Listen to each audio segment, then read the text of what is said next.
Welcome to knowledge with Manku. मैं आ गई हूँ साइंस का लेसन प्लान लेके।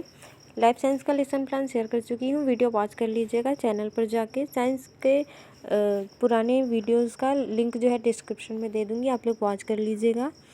और बीएड बीटीसी वालों के लिए लेसन प्लान अगर आप बना रहे हैं तो आपके लिए बहुत ही यूज़फुल है, तो चैनल से जुड़े रहें, चैनल को सब्सक्राइब कर लें। शुरू करते हैं आज का टॉपिक। कक्षा 8वीं का विषय विज्ञान, उपविषय भौतिक विज्ञान, प्रकरण जो है घर्षण है। कालांश प्रथम होगा, समय जो है 40 मिनट। इसके बाद सामान्य चैनल पर आ गए हैं तो चैनल को सब्सक्राइब जरूर कर लीजिएगा। विद्यार्थी में विज्ञान के प्रति रुचि उत्पन्न करना, विद्यार्थी में वैज्ञानिक दृष्टिकोण का विकास करना, विद्यार्थी में तर्क शक्ति का विकास करना, भौतिक विज्ञान की उपयोगिता तथा कल्पना शक्ति का विकास करना। उसके बाद विशिष्ट उद्देश्य में लिखेंगे विद्यार्थी घर्षण के गुणों को जान सकेंगे, विद्यार्थी घर्षण संबंधित ज्ञान का प्रयोग कर सकेंगे, विद्यार्थी घर्षण के उदाहरण और प्रत्यास्मरण कर सकेंगे। इसके बाद चलते हैं नेक्स्ट में। आप यहाँ पर सहायक सामग्री लिख देंगे, सेम चीज़ होती है, चौक, डस्टर, श्याम चार्ट, संकेतक। इसके बाद अन्य सामग्री भी आप लिख सकते हैं। पूर्व विज्ञान में लिख देंगे कि विद्यार्थी घर्षण के विषय में सामान्य जानकारी रखते हैं। फिर पाठ प्रस्तावना में 2 कॉलम बनाएंगे, एक तरफ छात्र अध्यापक क्रियाएं, दूसरी तरफ छात्र अनुक्रिया, यानी कि एक तरफ टीचर पूछेंगे, दूसरी तरफ बच्चे बताएंगे।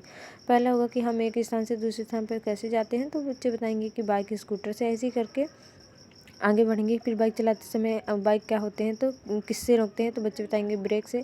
फिर ब्रेक लगाने पर गाड़ी किस दिशा के कारण रुकती है, तो बच्चे बताएंगे घर्षण बल के कारण। फिर घर्षण क्या है पूछेंगे तो मौन हो जाएंगे बच्चे। यही से उद्देश्य कथन उत्पन्न हो जाएगा। बच्चों, आज मैं आप सभी को घर्षण के बारे में विस्तार पूर्वक समझाऊंगी या अध्ययन कराऊंगी। चैनल को सब्सक्राइब जरूर कर लीजिएगा, आप लोगों के लिए बहुत ही हेल्पफुल होगा ये। उसके बाद पाठ प्रस्तुतिकरण में सभी कॉलम बना लेंगे कि शिक्षण बिंदु, छात्राध्यापक क्रिया। उसके बाद शिक्षण बिंदु में पहला पॉइंट होगा घर्षण बल। उसके बाद विकासात्मक प्रश्न पूछेंगे 2 बच्चों से कि मेज पर रखा चौक कैसे ढकेलेंगे थोड़ी दूर और क्यों, तो बच्चे मौन हो जाएंगे। और जो विधि प्रश्नोत्तरी होगी फिर उसी चीज़ को स्पष्ट करेंगे। उसके जस्ट नीचे, जब कोई वस्तु किसी सतह पर गति करती है तो उसकी गति के विरुद्ध एक बल कार्य करता है, वही घर्षण बल होता है। और इसको विद्यार्थी ध्यानपूर्वक सुनेंगे, ये भी मेंशन कर देंगे। फिर उसके जस्ट नीचे लिखेंगे आप बोध प्रश्न, कि जो बच्चों ने पढ़ा है वो बच्चों को बोध हो गया है, तो उससे रिलेटेड आप एक क्वेश्चन करेंगे, जैसे कि घर्षण के लिए कम से कम कितनी वस्तुओं की ज़रूरत पड़ती है, तो बच्चे बताएंगे कि 2 वस्तुओं की। प्रश्नोत्तरी विधि हो जाएगी। दूसरा क्वेश्चन कि घर्षण बल गति कर रही किस वस्तु के किस दिशा में लगता है, तो बच्चे बताएंगे विपरीत दिशा में। फिर विकासात्मक प्रश्न, और यहाँ पे दूसरा शिक्षण बिंदु आ जाएगा कि घर्षण के लाभ और हानि क्या है। तो विकासात्मक प्रश्न होगा, यानी कि बच्चों के मन में पहले उत्पत्ति करेंगे कि कैसे है, तो 2 प्रश्न पूछेंगे और आंसर करेंगे बच्चे। फिर उसके बाद जो मौन हो जाएंगे तो स्पष्टीकरण करेंगे कि घर्षण के लाभ क्या है।